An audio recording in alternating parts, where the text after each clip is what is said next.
Hello my dear students. हम पढ़ रहे थे chapter 9 some applications of trigonometry, जिसमें हमें सॉल्व करना था क्वेश्चन नंबर 5। तो क्वेश्चन नंबर 5 में क्या है, a kite is flying at a height of 60 metre above the ground. एक काइट है जो कि 60 मीटर अबव द ग्राउंड उड़ रही है। The string attach to the kite is temporary tied to a point on the ground. Ground में कोई ऐसा पॉइंट है जहाँ से स्ट्रिंग काइट की बंधी हुई है और वो एंगल कितना बना रही है, the inclination of the string with the ground is 60 degree बना रही है। Find the length of the string, हमें उस काइट की स्ट्रिंग की लेंथ फाइंड आउट करनी है। Assuming that there is no slack in the string, और हमें ये बताया गया है कि जो पतंग की डोर है उसमें कोई भी स्लैक, दैट मीन्स ढीलापन नहीं है, कहीं पे गांठ नहीं है, बिल्कुल स्ट्रेट है। क्लियर? तो सबसे पहले हमें इसका डायग्राम बनाना पड़ेगा। पेपर में डायग्राम बने हुए नहीं रहेंगे, किसी किसी क्वेश्चन में डायग्राम बने रह सकते हैं, लेकिन इसमें आपको डायग्राम बनाना है। तो यहाँ पे देखिए, ये पतंग है, ठीक है।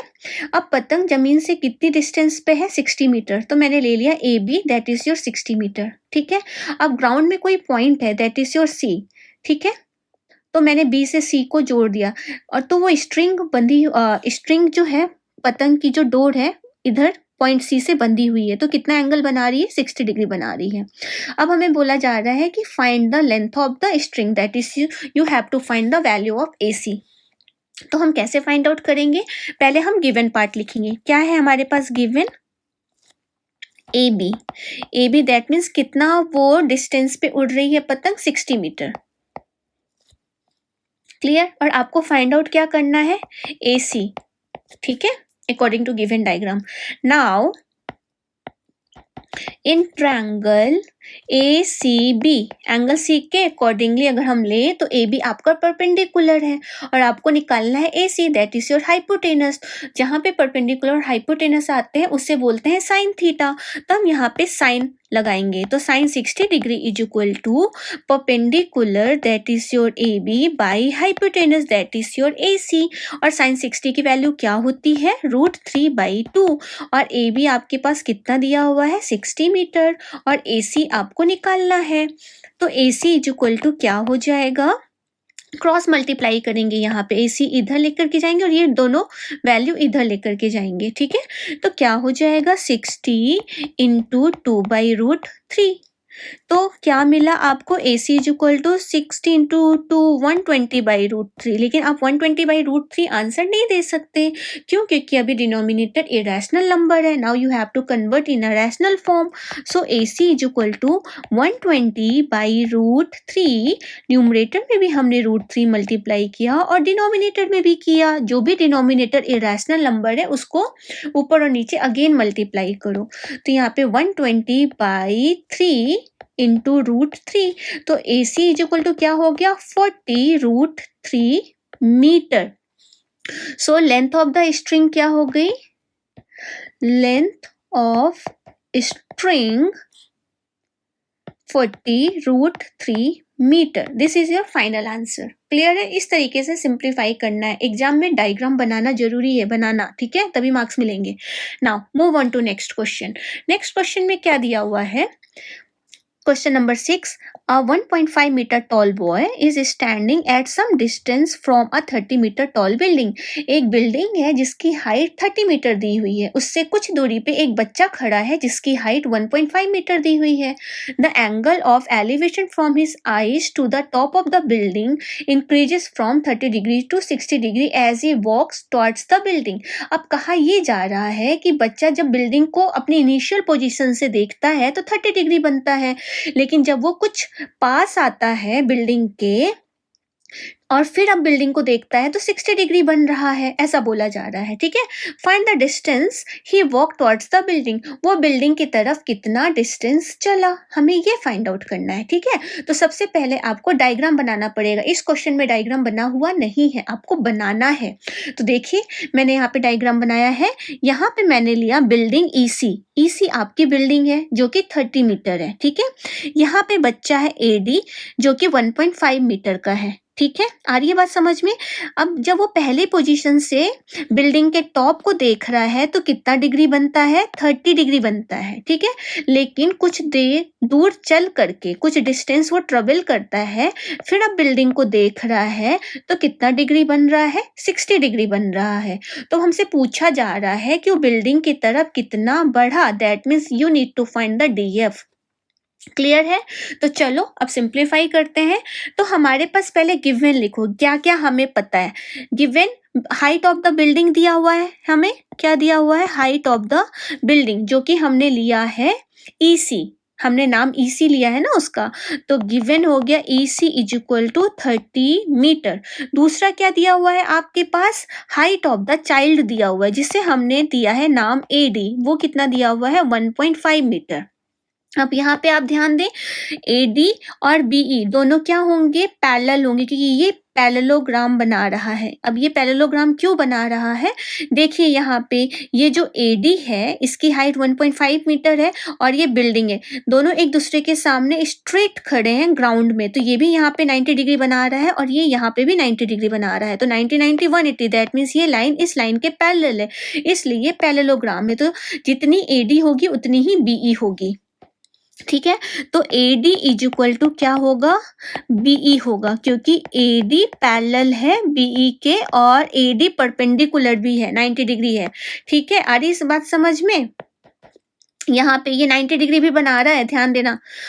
AD is equal to BE हो गया। तो हम यहाँ पे डायरेक्टली लिख देते हैं, यहाँ पे इक्वल टू में लिख देते हैं, क्योंकि आपको समझ में आ ही गया है। AD is equal to BE is equal to 1.5। Clear है? यहाँ तक समझ में आया? नाउ अब हम ट्रायंगल लेते हैं। तो नाउ इन ट्रायंगल CAB, ठीक है। तो CAB लिया हमने, तो यहाँ पे क्या लेंगे? हमें क्या चाहिए? यहाँ पे CAB, we need to find CAB में आपका क्या जाएगा? AB जाएगा और ये जाएगा। हमें हाइपोटेनस की कोई भी जरूरत नहीं है। क्यों जरूरत नहीं है हाइपोटेनस की? यहाँ पे अब हम यहाँ पे tan लेने वाले हैं, परपेंडिकुलर और बेस की जरूरत पड़ेगी। हाइपोटेनस की जरूरत क्यों नहीं पड़ेगी? क्योंकि हाइपोटेनस हमें फाइंड आउट करना ही नहीं है, हमें फाइंड आउट करना है A से G वो कितना डिस्टेंस चला। क्लियर है? तो चलो यहाँ पे CAB में हमने लिया tan 30 degree, this is your 30 degree, tan 30 degree और perpendicular 30 degree, that means perpendicular हो गया BC और अपॉन AB। tan 30 की वैल्यू होती है 1/√3 और BC हम BC को क्या लिख सकते हैं? Shall we write? BC की जगह पे हमने लिखा AG प्लस GB, हम ये लिखेंगे अपॉन AB BC। ओहो, यहाँ पे BC है, सो सॉरी, मैंने AG इसको लिख दिया था, ध्यान दें। यहाँ पे tan 30 perpendicular BC by AB को हमें ब्रेक करना था, BC को ब्रेक कर दिया। BC तो BC ही रहेगा, ठीक है। और AB कितना है? हम AB को क्या लिख सकते हैं? AG plus GB। नाउ यहाँ पे आप ध्यान दें, आपका BC कितना निकलेगा? Now BC is equal to, अगर हमें BC निकालना है तो इसके लिए हम क्या करेंगे? EC माइनस BE करेंगे और हमें पता है EC कितना है हमारे पास? 30 और BE कितना है? 1.5। तो 30 में से 1 गया तो कितना हो गया? 1.5 28.5 मीटर। तो ये हमारा BC 28.5 मीटर हो गया, ठीक है। तो अब हम इसको लिखेंगे 1/√3। BC की जगह हमने रख दिया 28.5 और यहाँ पे हमने AG को AG ही रहने दिया और यहाँ पे हमने GB को GB ही रहने दिया। अब क्रॉस मल्टीप्लाई करेंगे तो क्या हो जाएगा? AG plus GB is equal to 28.5√3। This is your first part. यहाँ तक समझ में आया? नाउ अब नेक्स्ट, अब दूसरा ट्रायंगल लेंगे। नाउ इन ट्रायंगल कौन सा ले रहे हैं? CGB, क्योंकि अब वो 60 डिग्री बना रहा है। CGB में क्या होगा? tan 60 degree. tan 60 is equal to क्या हो जाएगा? tan 60 परपेंडिकुलर, परपेंडी मतलब BC, perpendicular by base, that is your GB। और tan 60 की वैल्यू होती है √3। और BC कितना निकला था आपका 28.5, और GB को GB ही रहने दिया हमने, ठीक है। तो इसको हम लिखेंगे GB इज इक्वल टू 28.5 √3। अब GB की वैल्यू अगर हम निकालेंगे तो क्या मिलेगी, GB इज इक्वल टू, दोनों तरफ √3 से मल्टीप्लाई कर दो क्योंकि अभी ये डिनोमिनेटर इरेशनल है ना, तो कितना हो जाएगा 28.5 √3 डिवाइडेड बाई 3। तो GB क्या हो गया, 3 से डिवाइड करेंगे तो क्या होगा, 3 9 जा 27 और 3 5 जा 15, 9.5 √3, 9.5 √3। ये हो गया हमारी वैल्यू ऑफ GB। क्लियर है। अब हमें क्या निकालना है, AG निकालना है ना। तो नाउ AG इज इक्वल टू क्या होगा, 28.5 √3 माइनस GB।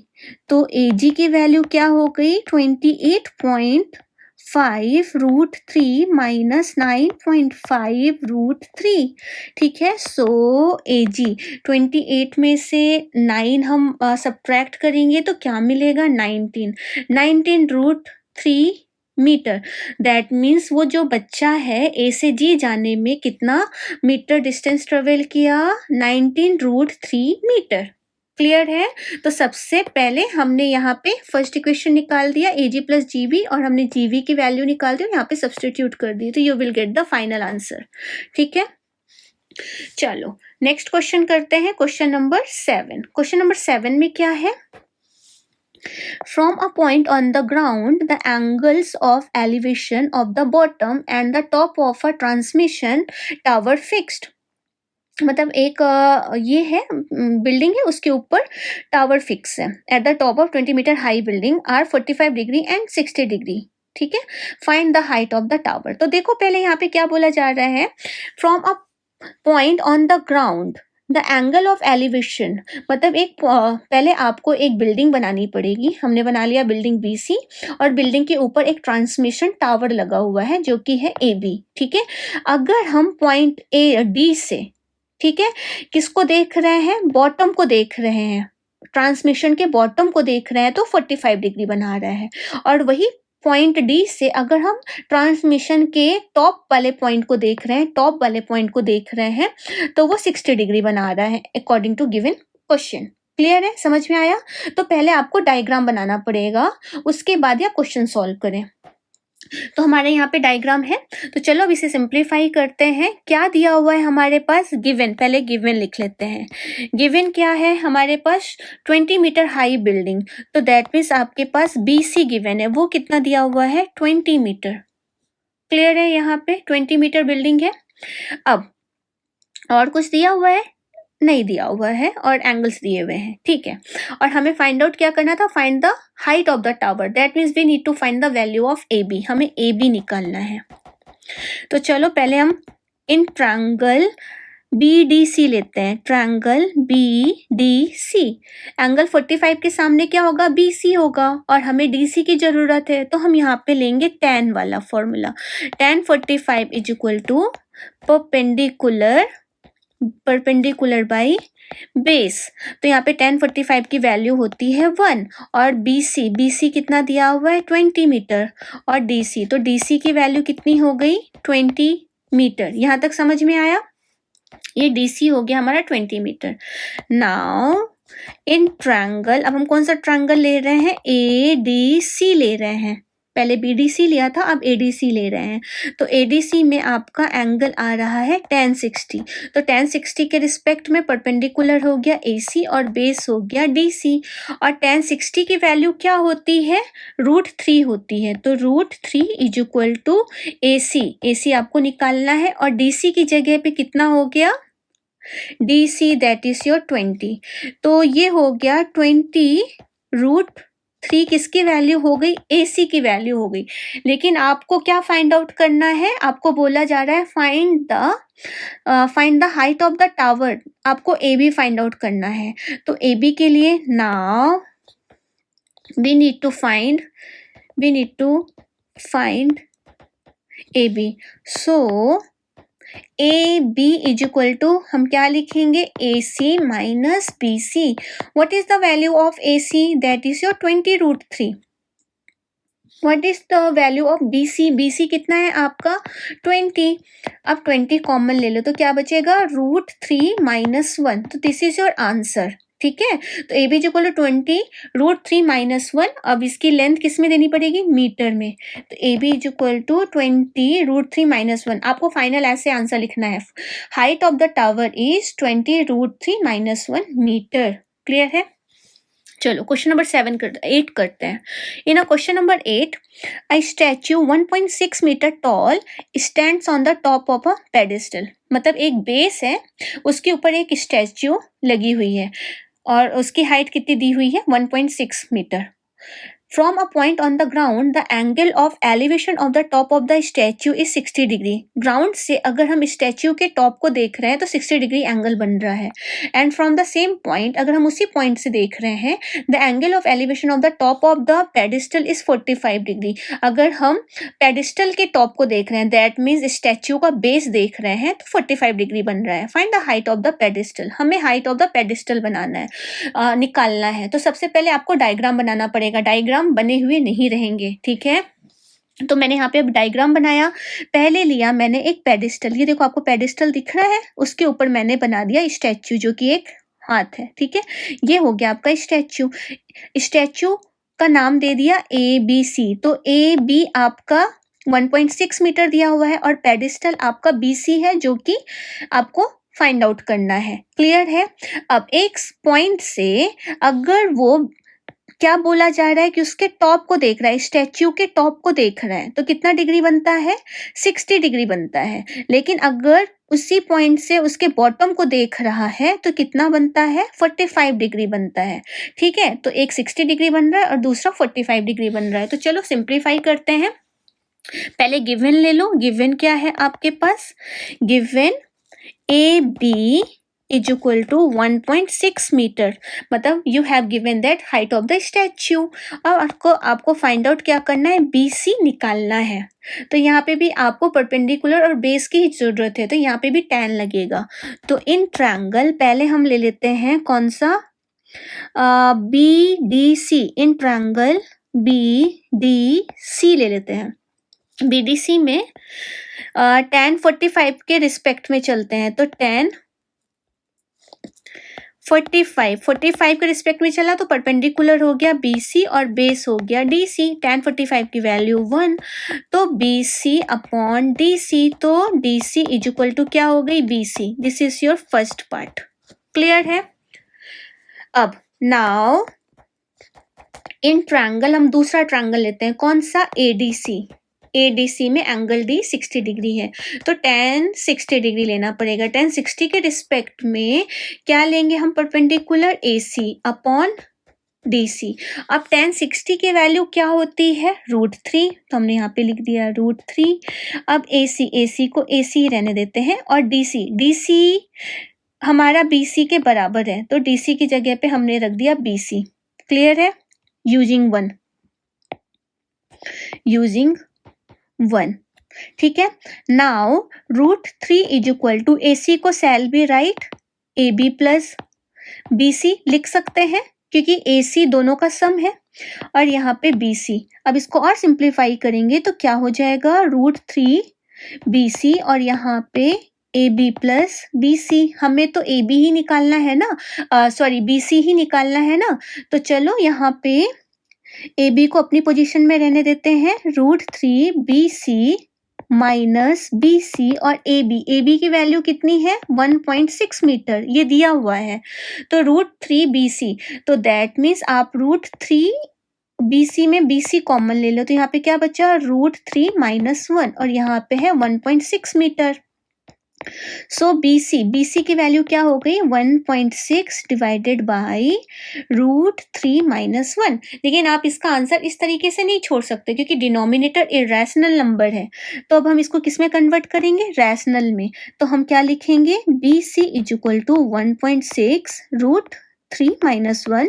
ऊपर भी √3 + 1 से करेंगे और नीचे भी √3 + 1 से करेंगे। तो क्या मिलेगा हमें BC = 1.6 √3 - 1 का स्क्वायर, मतलब √3 - 1 √3 + 1, √3 का स्क्वायर 3, 3 - 1 2 और यहाँ पे हो गया √3 + 1। तो दैट मीन्स फाइनल आंसर कितना हो गया 0.8। 2 से 16 को डिवाइड करो 8 मिलेगा और 1.6 है इसलिए 0.8 √3 + 1 मीटर। तो BC आपका कितना हो गया 0.8 √3 + 1 मीटर।